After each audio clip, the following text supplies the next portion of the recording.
Shalom jemaat yang dikasihi Tuhan, senang sekali saya Pendeta Rubin Adi Abraham bisa menjumpai Anda dalam program ini.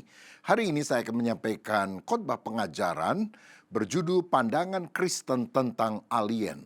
Ini melengkapi khotbah terdahulu yang berjudul Pandangan Kristen tentang UFO dan saudara bisa mencari di YouTube.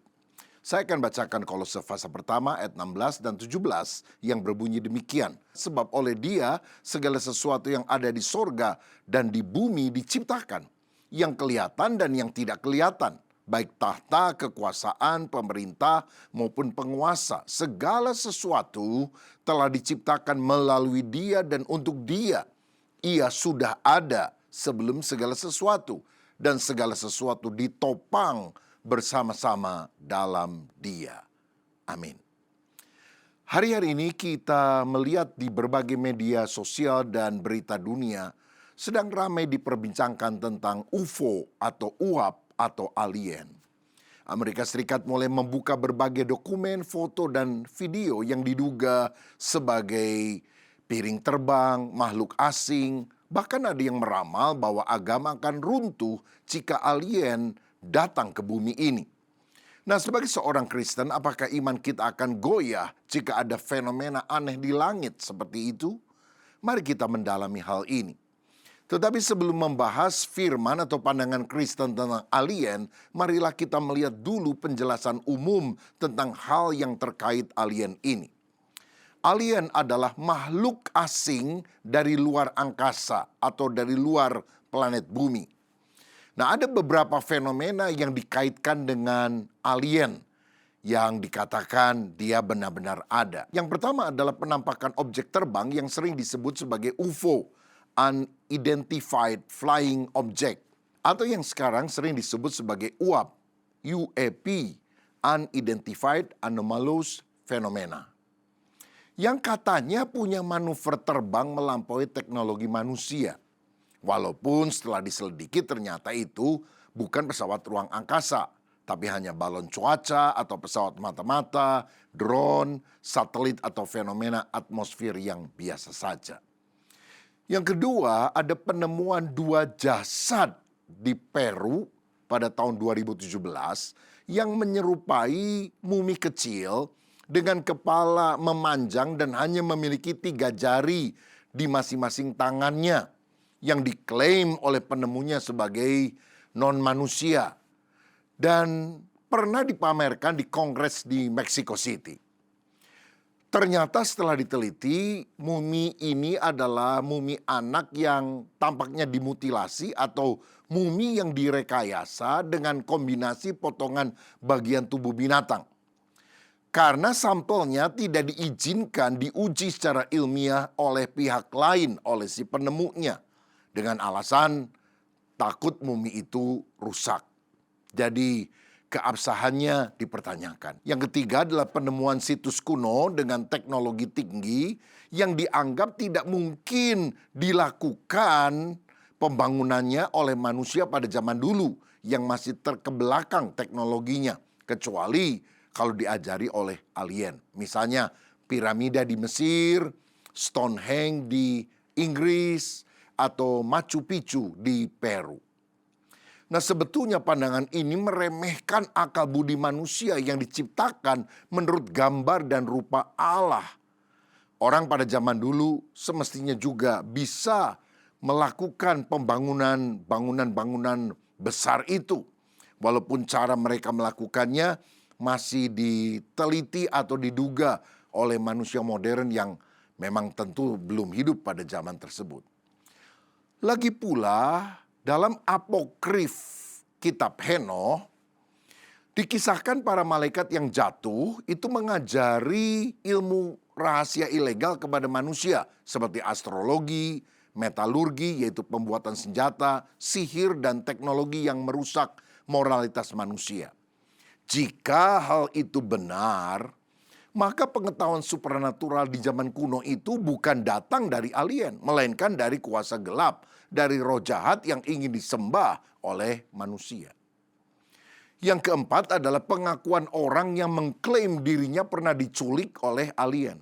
Ini adalah pengalaman subjektif di mana seseorang merasa dibawa secara paksa ke sebuah tempat asing, biasanya ke pesawat luar angkasa. Para korban melaporkan pengalaman antara lain sebagai berikut. Tubuh mereka menjadi lumpuh, dibawa menembus dinding lewat berkas cahaya, menjalani prosedur medis atau eksperimen biologis oleh makhluk berkepala besar dan bermata hitam lebar. Lalu dikembalikan ke bumi dengan ingatan yang sebagian besar terhapus atau kabur. Sebetulnya secara sains tidak ada bukti fisik konkret yang valid dan dapat diverifikasi secara ilmiah tentang hal itu. Kemungkinan orang yang merasa diculik oleh alien itu sedang mengalami sleep paralysis dengan halusinasi. Seperti orang yang ketindihan waktu tidur jadi nggak bisa bergerak dan rasanya dia didatangi oleh makhluk halus seperti itu. Atau ada kecenderungan berfantasi atau memori palsu dari orang-orang tersebut. Misalnya, ketika seorang terapis hipnotis mengajukan pertanyaan tentang orang yang mengaku dirinya pernah bertemu dengan alien, dan pertanyaan itu mengarahkannya misalnya, apakah Anda pernah melihat cahaya? Apakah ada makhluk di sana? Maka otak pasien akan secara otomatis merajut ingatan palsu dari potongan-potongan film fiksi ilmiah, komik, atau buku yang pernah mereka tonton atau baca, lalu meyakininya sebagai kejadian nyata. Mereka mungkin tidak bohong, itu nyata secara psikologis. Namun, pemicunya bukanlah makhluk fisik dari planet lain, melainkan miskomunikasi kimiawi di dalam jaringan syaraf otak mereka sendiri. Nah, setelah kita melihat tentang alien ini dari sudut pandang umum atau ilmiah, mari kita lihat sekarang pendalaman isu ini melalui kacamata firman Tuhan menurut pandangan Kristen. Supaya gampang ingat, saya menggunakan aliterasi 4P. Yang pertama, penciptaan yang luas. Ada pertanyaan, secara probabilitas, mungkinkah ada kehidupan di luar bumi? Mungkinkah ada kehidupan di planet yang lain? Bisa ya atau tidak jawabannya.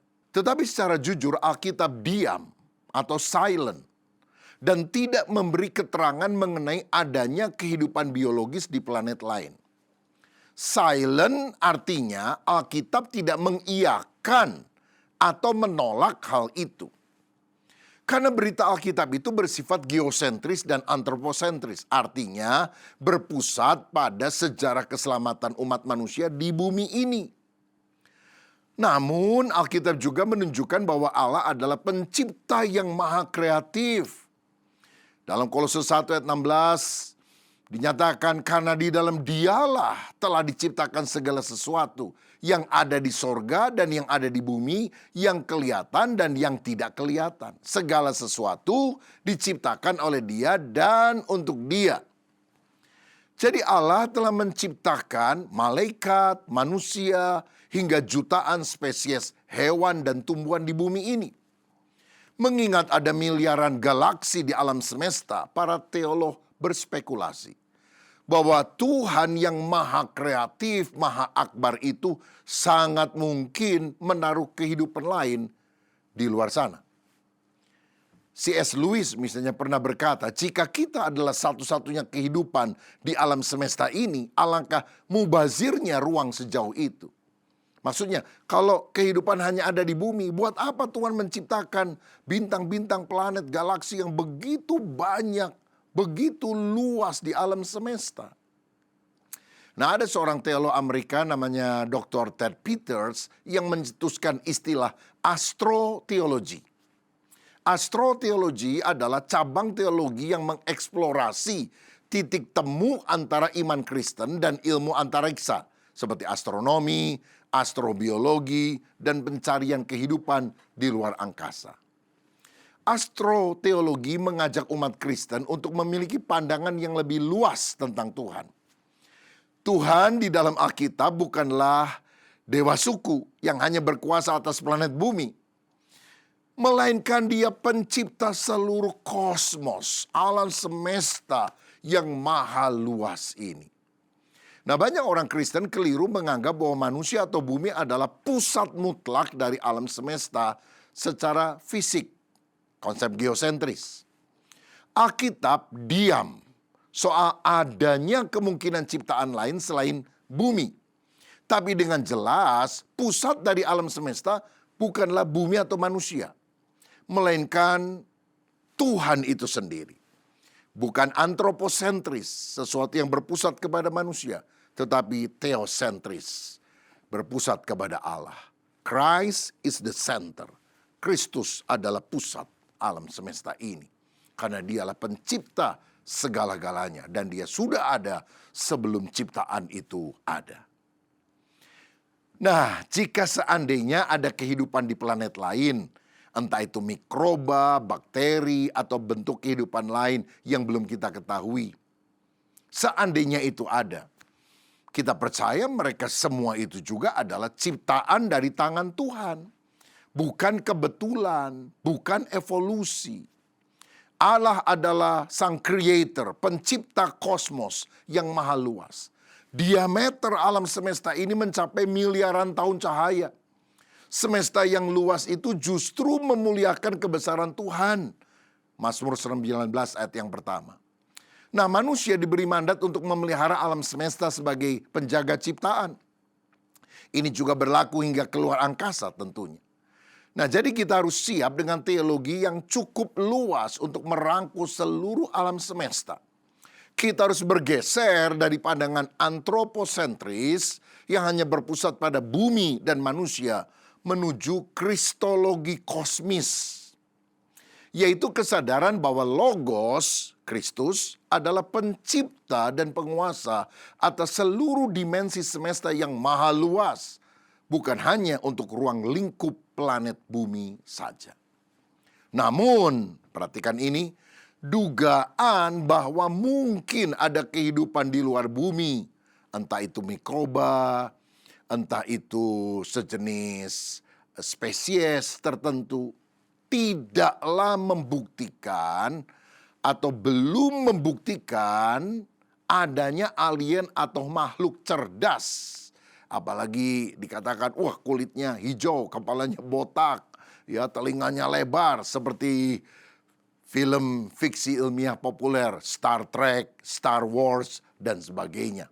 Kita masih tetap menganggap bahwa itu cuma film rekayasa manusia dan tidak ada di dalam alam semesta ini, di planet-planet yang lain. Ini semuanya baru spekulasi atau dugaan. Nah, apakah iman Kristen akan runtuh jika terbukti bahwa alien itu ada? Ada orang bilang, oh kalau alien tiba-tiba datang, udah runtuhlah, itulah kepercayaan agama. Kristen itu nggak punya dasar lagi. Saudara-saudara, saya percaya iman Kristen tidak akan runtuh. Bahkan bila terbukti alien ada. Sekali lagi ini hanya probabilitas, hanya kemungkinan. Ada teolog Lutheran yang bernama Ted Peters yang tadi saya sampaikan mulai mengusulkan ada ilmu teologi yang disebut sebagai astroteologi. Dia menunjukkan dalam surveinya bahwa lebih dari 80% responden Kristen dan pemimpin agama merasa bahwa penemuan alien tidak akan menggoncangkan iman pribadi mereka. Yang percaya bahwa agama akan hancur kalau alien datang, justru kebanyakan adalah orang-orang sekuler, non-religius, yang meremehkan ketahanan teologi agama-agama. Lagi pula secara historis kekristenan sudah terbukti sangat mampu melewati berbagai tantangan penemuan sains besar di masa lalu, seperti peralihan pandangan dari konsep geosentris, alam terpusat kepada bumi, menjadi heliosentris, alam terpusat kepada matahari, seperti yang disampaikan oleh Nikolaus Kopernikus, ataupun juga teori tentang evolusi dan lain-lain. Nah, terhadap spekulasi yang mengatakan bahwa alienlah yang menciptakan bumi di masa yang lalu, Yesaya pasal 44 ayat 24 mengatakan, Akulah Tuhan yang menjadikan segala sesuatu yang seorang diri membentangkan langit, yang menghamparkan bumi. Siapakah yang mendampingi aku? Jadi menganggap alien sebagai pencipta adalah sebuah kesesatan.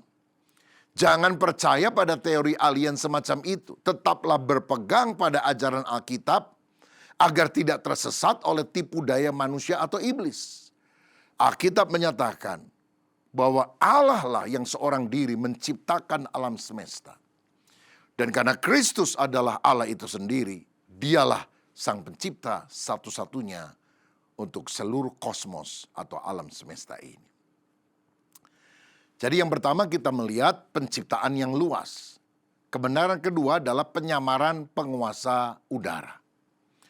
Dalam 2 Korintus 11 ayat 14 dicatat, hal itu tidak usah mengherankan sebab iblis pun menyamar sebagai malaikat terang.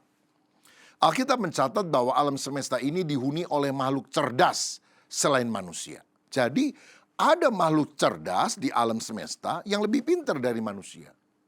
Siapa?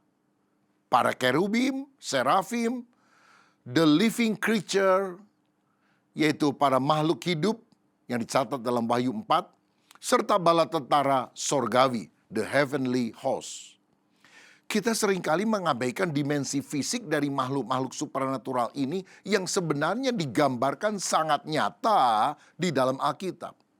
Mereka semua adalah malaikat yang kudus, yang telah diciptakan oleh Allah, bahkan lebih awal dari penciptaan manusia.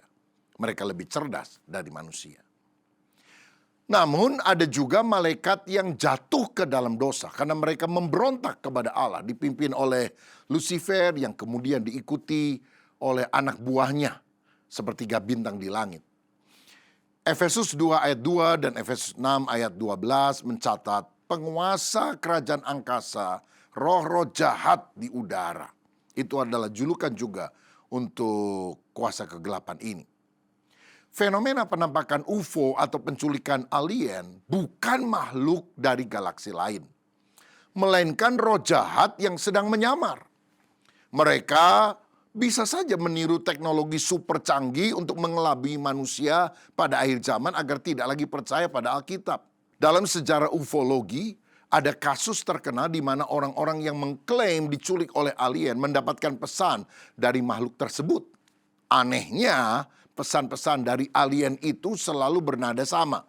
Mereka mengklaim Yesus hanyalah guru biasa, manusia tidak butuh penebusan dosa, dan manusia harus menyembah semesta. Ini adalah bukti nyata bahwa di balik fenomena yang disebutkan tadi, ada roh penyesat yang sedang bekerja. Coba kalau saudara satu kali apakah mimpi atau kedatangan UFO seperti piringan terbang atau kemudian sesosok seperti alien. Tengking, usir dalam nama Tuhan Yesus Kristus. Karena kalau itu memang adalah kuasa gelap, maka iblis akan lari daripada kita yang percaya kepadanya. Yang ketiga, kita membahas soal penebusan Kristus yang sempurna. Nah, ada pertanyaan, jika alien yang memiliki kecerdasan dan moral itu ada, apakah mereka juga jatuh ke dalam dosa? Dan bagaimana Kristus menyelamatkan mereka?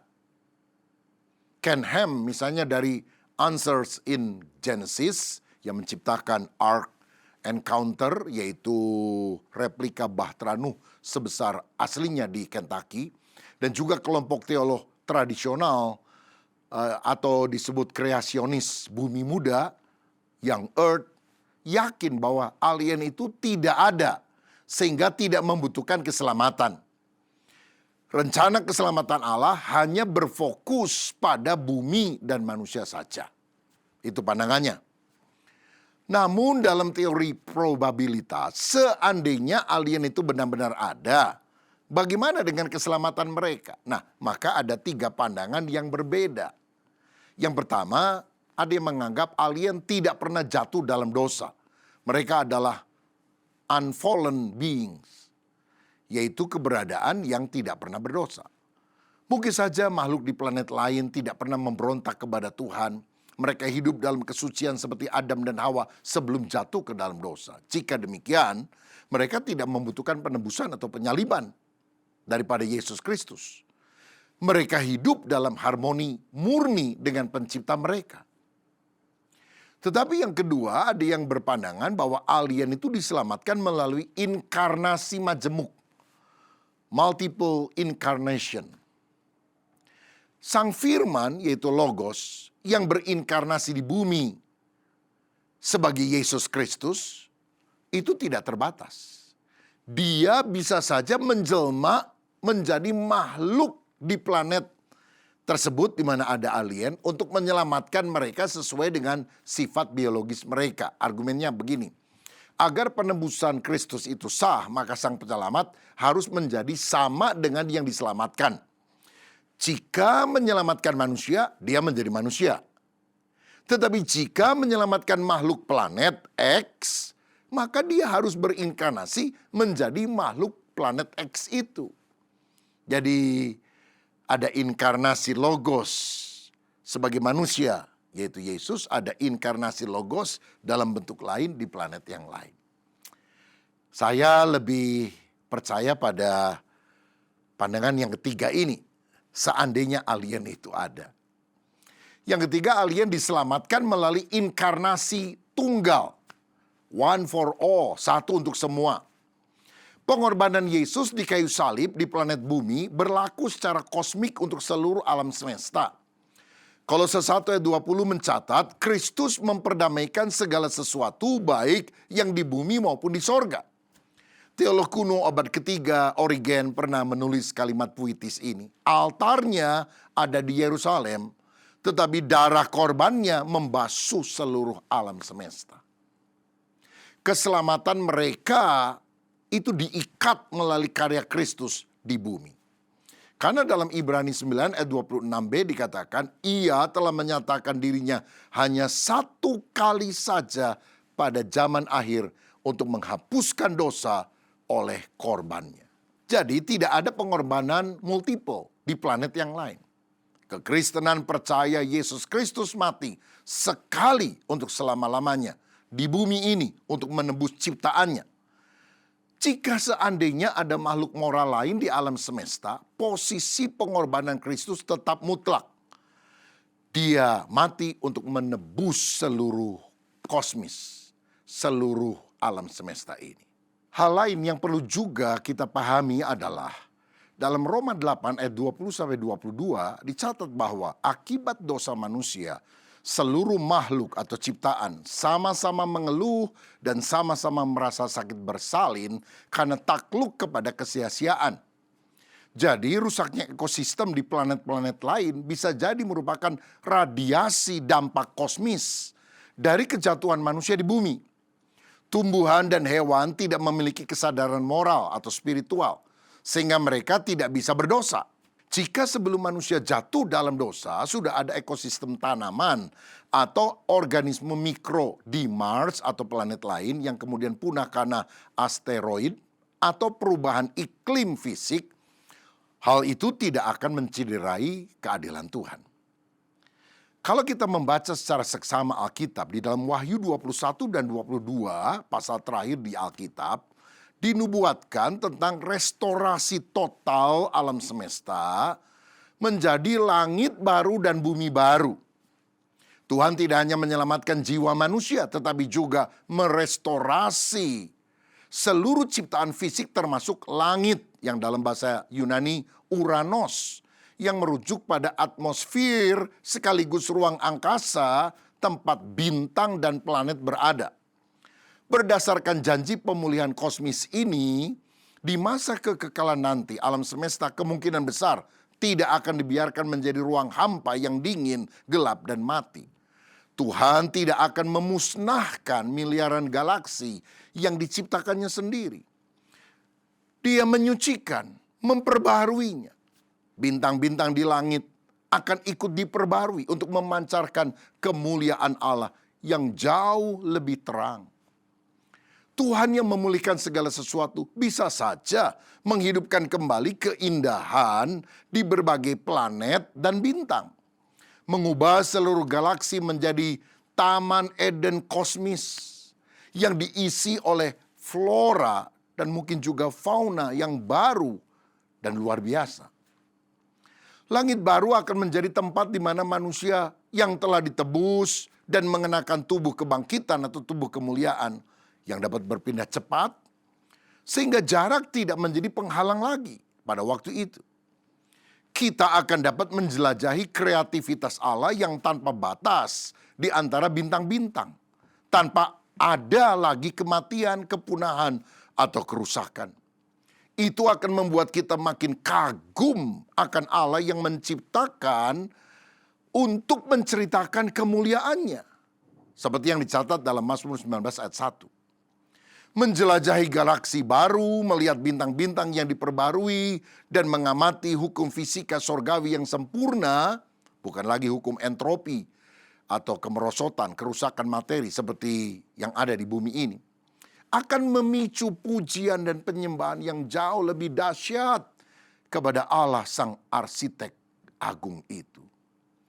Kita juga dapat melanjutkan mandat budaya untuk mengelola bumi seperti yang dicatat dalam Kejadian 1 ayat yang ke-28. Kuasailah bumi, taklukkanlah itu, berkuasalah atas semua ciptaan Allah. Mandat ini rusak karena dosa, tetapi di bumi baru kelak mandat ini dipulihkan.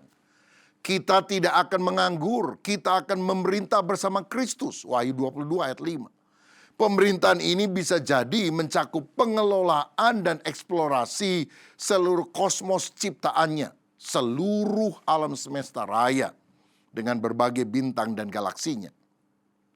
Kita juga akan belajar tanpa batas. Dalam kekekalan, kita akan terus mengenal Allah yang tak terbatas.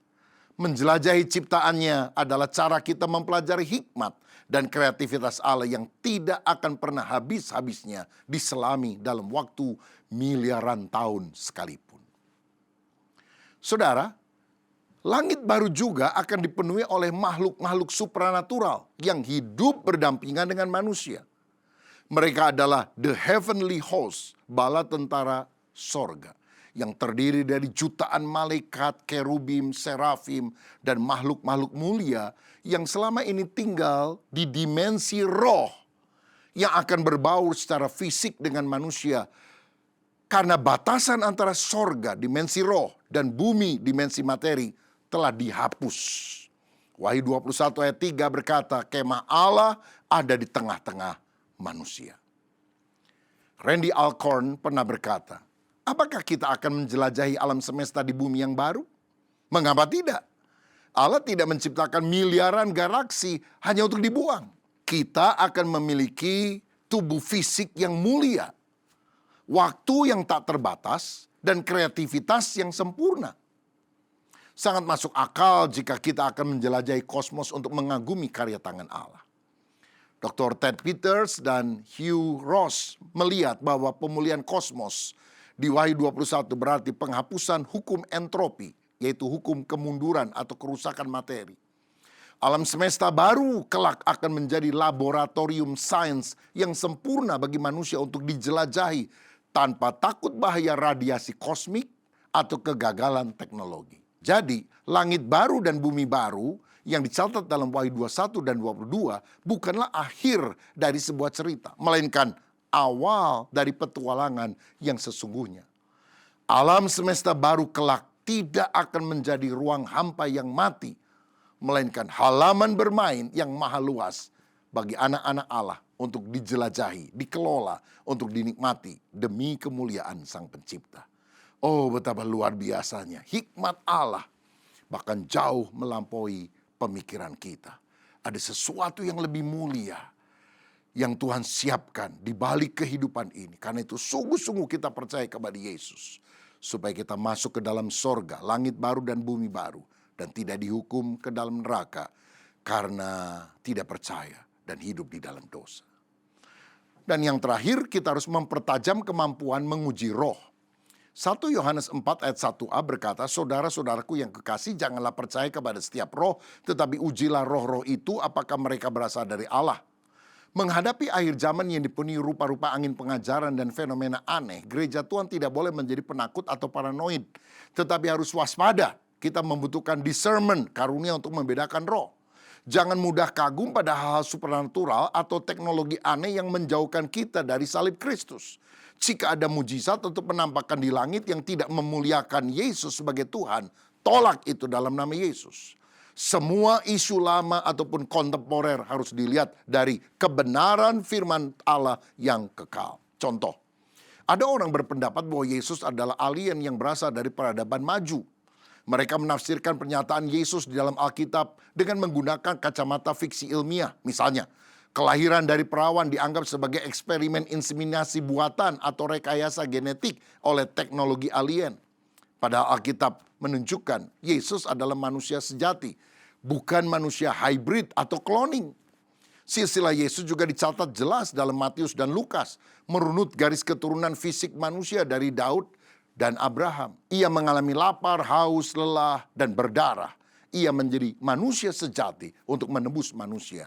Ibrani 2 ayat 14. Mujizat Yesus misalnya berjalan di atas air, meredakan badai, menyembuhkan orang sakit, dianggap sebagai penggunaan teknologi super canggih.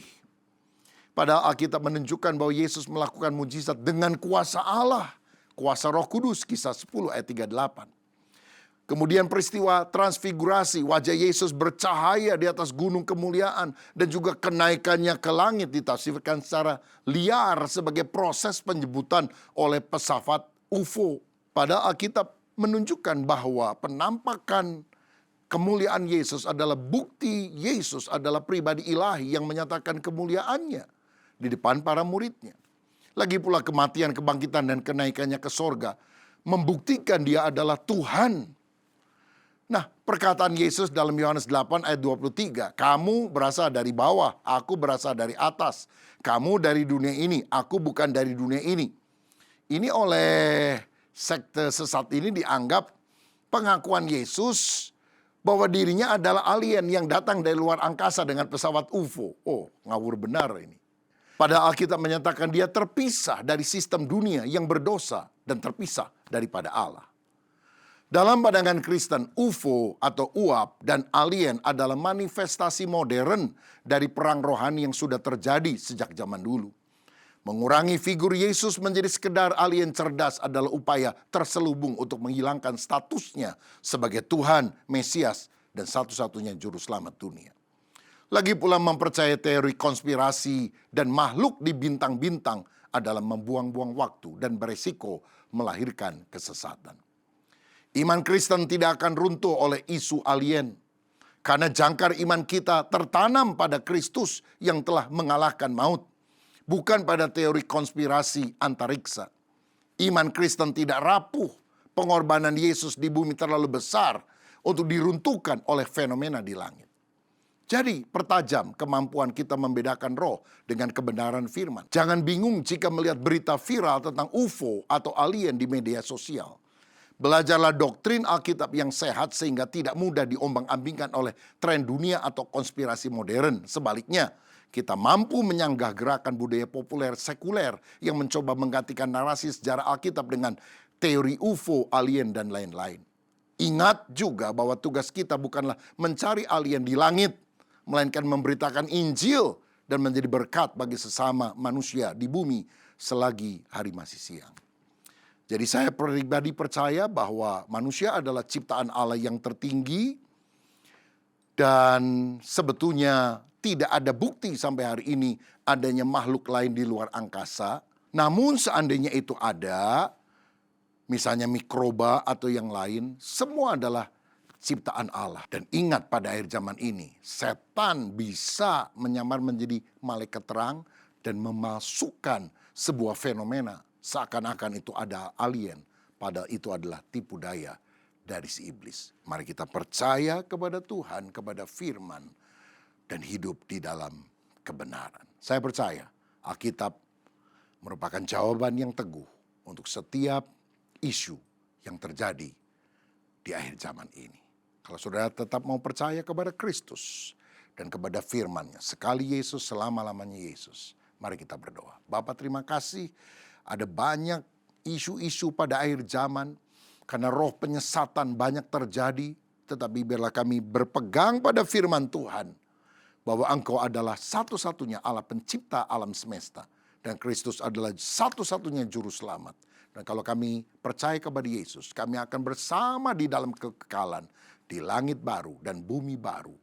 Sebuah transformasi ciptaan yang luar biasa yang kami akan eksplorasi sebagai anak-anak Tuhan. Teguhkan iman kami dan biar kami mendapat bagian terbaik yang Tuhan sudah siapkan, bukan hanya di bumi ini, tetapi di dalam kekekalan. Demi nama Yesus. Amin.